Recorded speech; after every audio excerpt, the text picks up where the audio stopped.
नमस्कार, स्वागत है आप सभी का आपके साथ। मैं हूं पूजा कविया घूमा। एपीएन के लोकप्रिय कानूनी प्रोग्राम लीगल हेल्पलाइन में आज हम बात करेंगे कानूनी विशेषज्ञ रोजमर्रा की जिंदगी की समस्याओं से जुड़े कानूनी मसलों पर आपकी शंकाओं का समाधान करते हैं। आज हम आपको तलाक या डाइवोर्स से जुड़े आपके अधिकार के बारे में जानकारी देंगे। एक तलाक किसी भी जोड़े के लिए सबसे दर्दनाक घटनाओं में से एक है। अगर कोर्ट में तलाक की लड़ाई लड़ी जाए तो ये सबसे लंबे समय तक चलने वाला और महंगा मामला हो सकता है। यहाँ तक कि जोड़ों जो तलाक के लिए आपसी रूप से सहमत होते हैं, उन्हें ये साबित करना होगा कि अदालत का उनकी याचिका पर विचार करने के 1 साल पहले या वो अलग रह रहे हैं। भारत में तलाक के लिए अधिकांश व्यक्तिगत मामलों के नियम धर्म से जुड़े हैं। एक जोड़े को आपसी सहमति से तलाक मिल सकता है, या तो पति पत्नी दूसरे की सहमति के बिना तलाक के लिए फाइल कर सकते हैं। अदालत के निर्णय के आधार पर आपसी सहमति से तलाक की अवधि 6 से 18 महीने तक होती है। आमतौर पर अदालतें आपसी सहमति से तलाक के मामलों को जल्द से जल्द खत्म करना पसंद करती हैं। ये तो थी कुछ बुनियादी जानकारी। विस्तार से हमारे आज के कानूनी विशेषज्ञ अधिवक्ता परमानंद पांडे जी जानकारी देंगे। परमानंद जी, आपको डाइवोर्स से जुड़े तमाम कानूनी पहलुओं की जानकारी देंगे। अगर आपका डाइवोर्स से जुड़ा कोई भी सवाल है तो आप फोन करके कानूनी राय ले सकते हैं। हमारा फोन नंबर इस वक्त आपकी टेलीविजन स्क्रीन पर फ्लैश हो रहा है। तो तलाक से जुड़ी कानूनी जानकारी आज आप प्राप्त कर सकते हैं हमारे आज के इस खास कार्यक्रम में। तो हमारे साथ परमानंद पांडे जी जुड़ चुके हैं। परमानंद जी, बहुत स्वागत है आज के हमारे इस खास कार्यक्रम में। डिवोर्स तलाक की हम बात कर रहे हैं, तो सबसे पहले जो इसकी कानूनी परिभाषा है, यानी कि कानून इसकी कैसे व्याख्या करता है, इसके बारे में आपसे समझना चाहेंगे। कानून का बैकग्राउंड क्या है इसमें? देखिए पूजा जी, तलाक जो दो व्यक्ति ऐसे हैं जो जिनको वैवाहिक जीवन रहा है, स्त्री और पुरुष, ये दोनों का एक तरह से अलग हो जाना ही एक तलाक माना जाएगा। टर्मिनेशन जिसको कहते हैं कि वो खत्म हो गया संबंध, जो संबंध खत्म हो जाता है वैधानिक रूप से, उसी को तलाक मानते हैं। तलाक शब्द वैसे तो हमारे यहाँ संस्कृत में या हिंदी में इस ढंग का कोई शब्द है नहीं। तलाक तो बाहर से आया हुआ शब्द है, लेकिन 1955 का जो कानून बना हिंदू मैरिज एक्ट, उसमें इस तलाक के बारे में राब्त कर लिया गया है और उसके कारण भी बताए गए हैं कि किन कारणों से आप तलाक ले सकते हैं और कब तलाक ले सकते हैं और कैसा तलाक माना जाएगा किन चीजों में। कुछ चीजें ऐसी हैं कि आपने शुरू में जो बात कही वो बहुत ठीक बात कही कि तमाम धर्मों के अलग अलग कानून हैं बिल्कुल तलाक लेने के बारे में। वो विवाह के भी उनके अगर कानून अलग हैं तो तलाक के भी उनके कानून। तो हिंदू मैरिज एक्ट में केवल 4-5 जो धर्म हैं, जैसे उसमें सिख हुआ, जैसे उसमें जैन हुए, जैसे उसमें बौद्ध हुए, जैसे उसमें हिंदू हुए, इन 4 लोगों को हिंदू मैरिज एक्ट के तहत तलाक की सुविधा मिल रही है और या विवाह का। लेकिन क्रिश्चियन मैरिज एक्ट, पारसी के अंतर्गत स्पेशल मैरिज एक्ट या मुस्लिम जो उनका अपना व्यक्तिगत कानून है, उस कानून के तहत उनको तलाक लेने बिल्कुल इसको लेकर आगे परमानंद जी चर्चा करेंगे कि किस कैटेगरी में किस तरह से रखा गया है। अब किन हालातों में अगर हम डिवोर्स की बात करें तो वो संभव है, कौन से हालात उसके लिए जिम्मेदार होते हैं? देखिए, मैंने जैसे कहा ना कि कुछ चीजें जो हैं वो सब में कॉमन है।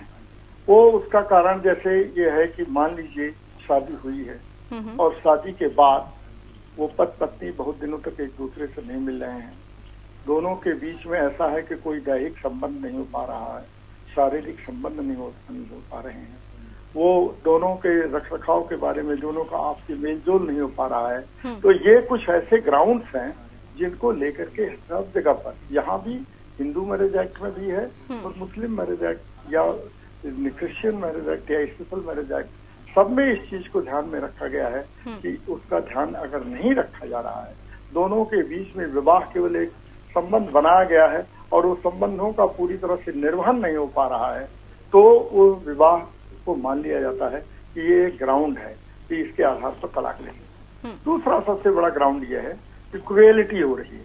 जैसे मान लीजिए क्रुएलिटी के केवल एक आयाम नहीं है। 1 मिनट के लिए मान लीजिए कोई किसी स्त्री को, जो हम लोग लॉ में पढ़ते थे, तो एक ऐसे कई बार कानून के बात हुई है कि सुप्रीम कोर्ट ने फैसला दिया है कि मान लीजिए एक स्त्री जाती है, उसकी शादी हो चुकी है, वो अपने पति के घर में रहती है, पति के घर में उसको सारी सुख सुविधाएं मिलती हैं, कोई ऐसी कमी नहीं है कि जो उसको न, लेकिन उससे कोई बोलने वाला नहीं है। वो कह देते हैं कि नहीं, इसका बायकाट कर दो। घर में न उससे सास बात करती है, न ससुर बात करता है, न उससे उसकी देवरानी बात करती है, न जेठानी बात करती है, न ननद बात करती है। तो वह एक तरह का मेंटल क्रुएलिटी हुई।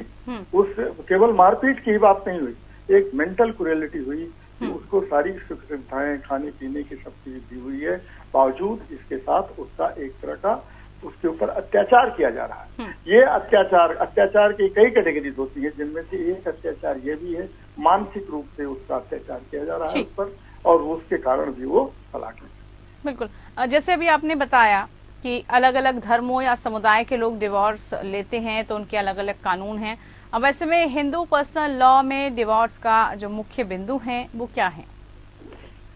देखिए, हिंदू जो मैरिज एक्ट है, हिंदू पर्सनल लॉ जिसको आप कह सकती हैं, मान लीजिए उसमें खास तौर पर यही बात है कि स्त्री को, मान लीजिए शादी हो गई है या पुरुष है स्त्री, दोनों अगर अलग हो गए हैं, जैसे इसका एक कारण ये भी है कि कुछ में महिलाओं को ही अधिकार है कि वो तलाक ले सकती। जैसे पति है, पति मान लीजिए हिंदू के रूप में शादी किया है और वो कल को इस्लाम ग्रहण कर लेता है या इस्लाम धर्म अपना लेता है या क्रिश्चियनिटी अपना लेता है, तो इस आधार पर पत्नी को अधिकार है कि वो उसको तलाक दे दे।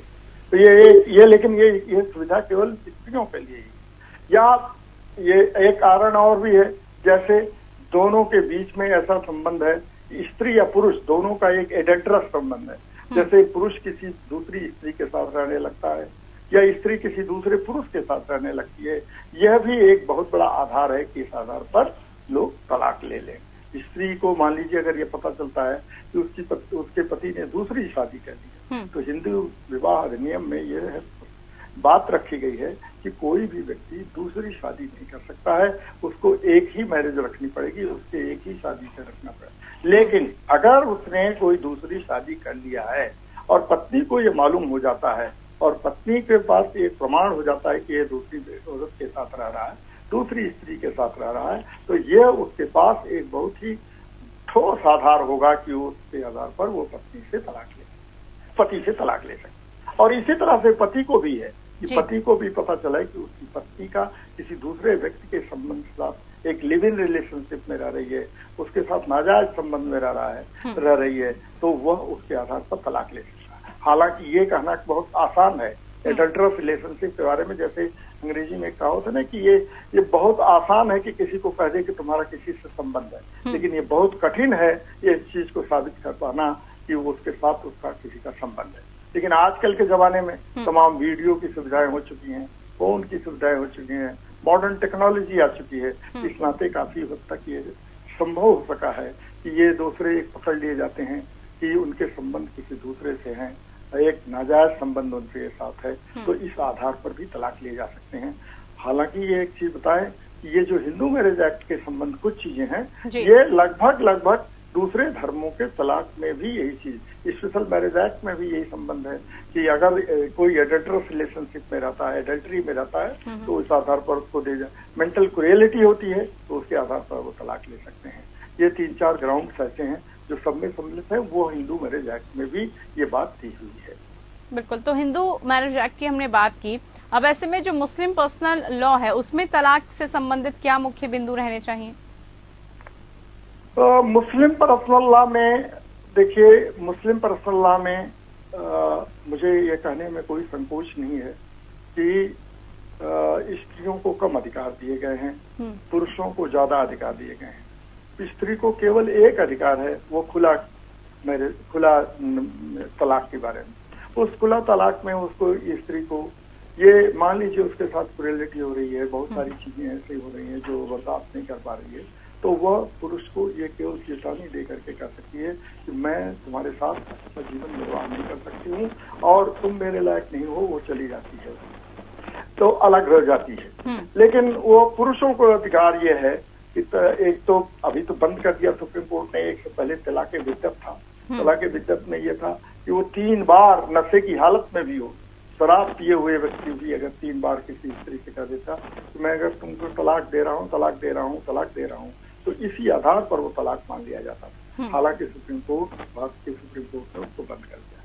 लेकिन तलाक हसन 2 चीजें अभी भी उनके यहाँ पुरुषों को प्राप्त है, जिसमें एक ये है कि ये तो 3 महीने के बाद, वो 3 महीने तक एक बार कह करके और वो इंतजार करे, फिर वो उसके बाद उसको मिल जाती है इजाजत कि वो तलाक हो गया है। और एक और तलाक हसन की बात होती है, तो उसमें पुरुष हर उसकी माहवारी के बाद, मेंस्ट्रुएशन पीरियड्स के बाद वो 3 बार पुरुष जो है उसको ये कह दे मैं तुमको तलाक देता हूँ, तो उसका वो तलाक मान लिया जाता है। ये उनके यहाँ तलाक पुरुषों के लिए बहुत आसान है, महिलाओं के लिए थोड़ा कठिन है। इस नाते मैं कह रहा हूँ कि वो एक तरह का पार्टीशन एटीट्यूड है। अब ये लेकिन वो धर्म की बात है, उसमें हमारा कोई हस्तक्षेप नहीं है, वो धर्म के से संबंधित बात है। लेकिन ये कहने में मुझे कोई संकोच नहीं है कि उसमें स्त्रियों के साथ नाइंसाफी है, पुरुषों के साथ काफी हद तक पक्षपात किया गया है। ठीक, अब ऐसे में डिवोर्स की याचिकाओं की अगर हम परमानंद जी बात करें तो याचिकाओं के प्रकार कितने होते हैं? देखिए, याचिका 2 तरह की हो गई कि अगर आप देखिए, सबसे महत्वपूर्ण बात अभी आ गई है कि एक म्यूचुअल डाइवोर्स और एक उसके अलावा एक डाइवोर्स ये है कि कॉन्टेस्ट कर दिया। तो पति या पत्नी दोनों में से कोई अगर ग्राउंड मिलता है, पत्नी को अगर लगता है कि उसके साथ क्रूरलिटी हो रही है, पुरुष को अगर ये लगता है कि उसके साथ ये क्रूरलिटी की जा रही है, पुरुष को लगता है कि नहीं उसके साथ स्त्री अच्छा व्यवहार नहीं कर रही है, उसके साथ मान लीजिए 1 मिनट के लिए बात आ गई है, एक स्त्री को इसके घर में शादी हुई, उसके जहाँ वो जाती है उसके सास ससुर भी रहते हैं और वो रहती है, वो उसका पति भी रहता है, तो वो कह दे कि देखिए मैं तुम्हारे लिए तो खाना बना सकती हूँ, लेकिन मैं तुम्हारे साथ माँ बाप के लिए खाना नहीं बनाऊंगी। ये एक तरह से पुरुष के लिए, पुरुष मान सकता है कि ये क्रूरलिटी हुई है, क्योंकि अपने माँ बाप को वो कहाँ छोड़ सकता है, वो अपने माँ बाप को भी साथ में रखेगा। इसी आधार पर वो क्रूरलिटी के आधार पर कह सकता है कि मेरे साथ क्रूरलिटी की जा रही है, और इस क्रूरलिटी को लेकर के वो तलाक दे सकता है, तलाक के लिए आधार बना सकता है। तो इसको वो कॉन्टेस्ट करेंगे दोनों बात को कि हम जो कह रहे हैं इसको बात को तुरंत कोर्ट नहीं मान लेता है कि जो आपने कहा और हमने मान लिया, या जो स्त्री ने कहा उसको कोर्ट ने मान लिया पुरुष के खिलाफ। तो एक तो ये होता है कि कॉन्टेस्ट करने वाली याचिका, दूसरी ये होती है कि म्यूचुअल डाइवोर्स, हमने और आपने या किसी ने जो पत्नी है, दोनों ने आपस में सहमति व्यक्त की कि देखिए हमारी सहमति हम लोग नहीं निर्वाह कर पाएंगे, इस नाते अच्छा है कि हम लोग अलग हो जाएं। सबसे अच्छा यही स्थिति है कि हम इसको मुकदमे को लेकर के काफी दिनों तक, जैसे कि आपने अपनी प्रस्तावना में कहा कि काफी दिनों तक चलता है मुकदमेबाजी, और इस मुकदमेबाजी में बहुत खर्च भी आता है। तो ये खर्च से बचने के लिए, लंबी इंतजार से बचने के लिए, कोर्ट की दौड़ धूप से बचने के लिए बेहतर ये है कि हम म्यूचुअल कॉन्फ्रेंस से अपने तलाक ले लें। तो ये 2 तरह की याचिकाएं मेन मानी जाती हैं, जो हिंदू मैरिज एक्ट में भी है और दूसरे में भी इस चीज को लागू किया जाता है। बिल्कुल। परमानंद जी, आपसी सहमति से अगर हम तलाक की बात करें, जैसे आपने कहा सबसे इजी वे ये होता है, तो इसमें कानून क्या करता है? कैसे कानून के तहत आपसी सहमति से तलाक हो सकता है? जी, ये दोनों लोग मिलकर के एक पिटीशन फाइल करते हैं कोर्ट में, और वो उसमें 2 तरह की बातें हैं कि देखिए हम आपकी इतनी सहमति है कि हमारे मेंटेनेंस का इतना पैसा ये दे देंगे, इतना हमारा खर्च होता है। और उसमें ज्यादातर यही होता है कि स्त्री के लिए एक तो वो होता है कि हमारा हर महीने आप खर्च देते रहेंगे, इतना खर्च दीजिए हर महीने देते रहेंगे, इस पर एग्री कर जाते हैं। और अगर वो एग्री नहीं करते हैं तो एक लमसम अमाउंट पर 10 लाख, 15 लाख, 20 लाख, या जिसकी जैसी हैसियत होगी, या बहुत बड़ा आदमी है मान लीजिए तो वो 50 लाख, करोड़ों को दे सकता है मेंटेनेंस के लिए। लेकिन जो नहीं है वो ये कह सकता है कि देखिए आप महीने दर महीने नौकरी करने वाला आदमी है, तो कह देगा कि हमारा जो है 1/3 हिस्सा आप नौकरी कर जो तनख्वाह मिलती है उसको हम आपको दे देंगे। तो ये एक तो ये स्थिति आती है कि तलाक में हम आपसी सहमति कर लेते हैं कि इतने दिन तक, और वो उसमें मान लीजिए कई चीजें ऐसी भी हैं कि स्त्री अगर खुद, तो उसी हिसाब से उसके मेंटेनेंस का खर्च भी कम मिल लगता है, और मेंटेनेंस उसके इस आधार पर कम हो जाता है। स्त्री मान लीजिए एक डॉक्टर है और पति कहीं दूसरी छोटी मोटी नौकरी कर रहा है, तो वहां पर ये लेकिन ये चूंकि कानून में है कि पति का ये दायित्व है कि स्त्री का भरण पोषण करे, इस नाते उसको देना पड़ता है। खैर अब तो सुप्रीम कोर्ट के कई ऐसे फैसले आ गए कि अगर स्त्री पुरुष से ज्यादा कमा लेती है तो उसको ये आपसी सहमति के अनुसार पर समझौता करते हैं, तो समझौते के आधार पर अगर तलाक लेते हैं तो उनको ये देखना होगा कि किस तरह का समझौता करते हैं। ऐसा तो नहीं है कि जिससे लगता हो कि कोई किसी के ऊपर बहुत दबाव पड़ रहा है। ऐसा इर्रिट्रीवेबल मैरिज है और इस चीज को मान के चलते हैं तो उनको तलाक की सहमति मिल जाती है। उसमें क्या होता है, 2 मोशन होते हैं, एक फर्स्ट मोशन, एक सेकंड मोशन। आज फर्स्ट मोशन फाइल किया गया तो उसमें न्यूनतम समय 6 महीने का होता है। 6 महीने के भीतर आपको दूसरा मोशन देना पड़ता है, आपको उसी बात को जाके रिपीट करना पड़ता है और उस रिपीट करने को कहते हैं कि देखिए हमारी आपकी सहमति नहीं बन पाई है और हम जो तलाक की अर्जी दिए थे, जो हमने याचिका दायर की, उस याचिका मान लिया जाए वो तुरंत कर देता है कोर्ट को। कोर्ट इस चीज को देखता है कि आपकी सहमति के अनुसार पर कोई भी अगर तलाक हो रहा है तो उसको हमें देरी नहीं करनी चाहिए। लेकिन 6 महीने के भीतर कोई भी पार्टी अगर चाहे तो उस चीज से मुकर सकती है और कह देती है कि नहीं, हम तलाक देने के लिए जो अर्जी लगाए थे, जो हम लोगों ने एप्लीकेशन लगाई थी, जो हम लोगों ने याचिका पिटीशन फाइल की थी, उस पिटीशन पर हमारी सहमति नहीं बन पा रही है, लिहाजा हमको तो उससे हम तलाक नहीं लेना चाहते हैं। तो या तो वो तलाक नहीं लेते हैं, चले जाते हैं वापस, या होता है कि अगर कई बार एक पक्ष उस पर जो अपने पर अड़ा रहता है तो फिर वो कोर्ट में चला जाता है, फिर तो वो कंटेस्ट करने वाली बात आ जाती है। लेकिन फर्स्ट मोशन के बाद 6 महीने के भीतर कोई भी अगर अवरोध उत्पन्न नहीं हुआ है तो वह कोर्ट उस चीज को तुरंत मंजूर कर लेता है और तलाक ग्रांट कर देता है। बिल्कुल। तो परमानंद जी, अभी तक हमने भत्ते की भी बात की कि गुजारा भत्ते का क्या कुछ पूरी कानूनी प्रक्रिया है। उसके बाद जो सबसे बड़ा सवाल तलाक में आ जाता है वो आता है बच्चों की कस्टडी। बच्चों की जो कस्टडी है वो कैसे तय की जाती है, उसका क्या आधार है, किसको मिले बच्चा, किसको उसकी कस्टडी मिले, क्या कानून की नजर में इसको कैसे देखा जाता है?